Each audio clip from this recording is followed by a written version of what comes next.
आप सब लोग महाराणा प्रताप के चेतन के बारे में तो जानते हैं कि किस प्रकार का स्वामी भक्त घोड़ा था कि महाराणा प्रताप की रक्षा के लिए उसने अपने प्राणों का बलिदान दे दिया। लेकिन आज हम बात करने वाले हैं जालोर के चेतक के बारे में। किस प्रकार से जब रणिक देव जो कानड़ देव के भाई थे वो जालोर में अलाउद्दीन खिलजी की कैद में थे, और जब अलाउद्दीन खिलजी को पता चलता है कि रणिक देव जो है वो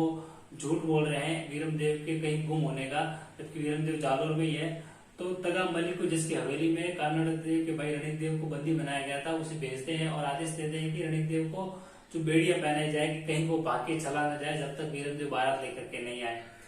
तो वहां पे जब तगा मलिक आता है और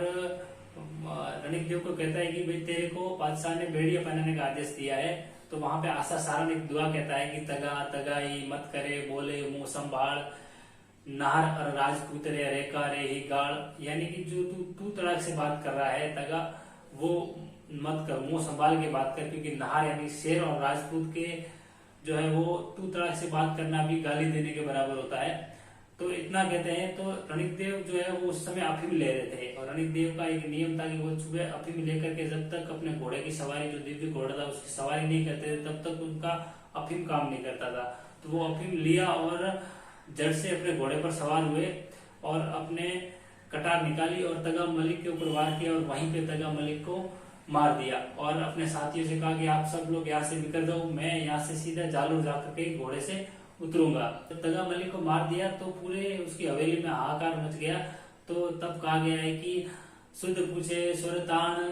कोलाहल के हो कटक के हाथी ठाण उदड़ियो के रसबियो राण, यानी कि ये हवेली में कोलाहल किस प्रकार का मच गया है, क्या कोई हाथी पागल होकर के और खुल गया है या फिर जो रणिक देव था वो क्रोधित हो गया है। तो इस प्रकार से वहां से रणिक देव तगा मलिक को मार के और वहां से चले आते हैं। जब बादशाह उसके पीछे अपनी सेना की 20 टुकड़ियां लगाते हैं, लेकिन वो दिव्य घोड़ा इतना तेजी से फुर्ती से आता है कि वो वहां से उनकी पकड़ में नहीं आता है। और जब सोजत से 20 कोस पहले होता है तो रणिक देव जी को एक वृद्ध महिला मिलती है।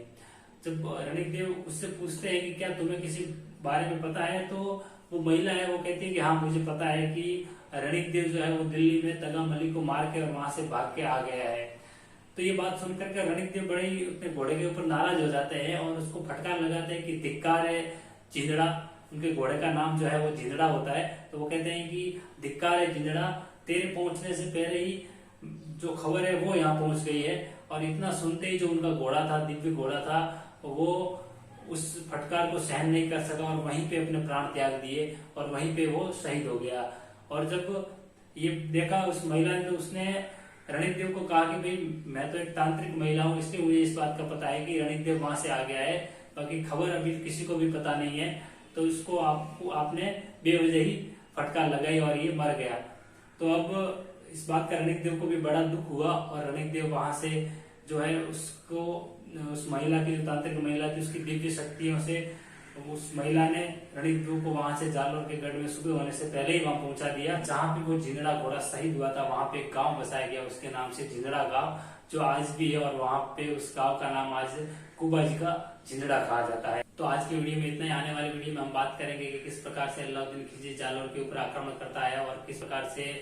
बाघ वानर सहित कई जो वीर थे वीरम देव कानड़ देव सभी शहीद हो जाते हैं और किस प्रकार उमा देव और सभी जो महिलाएं थी वो जोहर कर देती है। इस तमाम चीजों के बारे में हम आने वाले अगले वीडियो में बात करेंगे। तो हमारे इस यूट्यूब चैनल को सब्सक्राइब कीजिए, बेल आइकन को क्लिक कीजिए और अपने दोस्तों के साथ में इस वीडियो को शेयर जरूर कीजिएगा। धन्यवाद।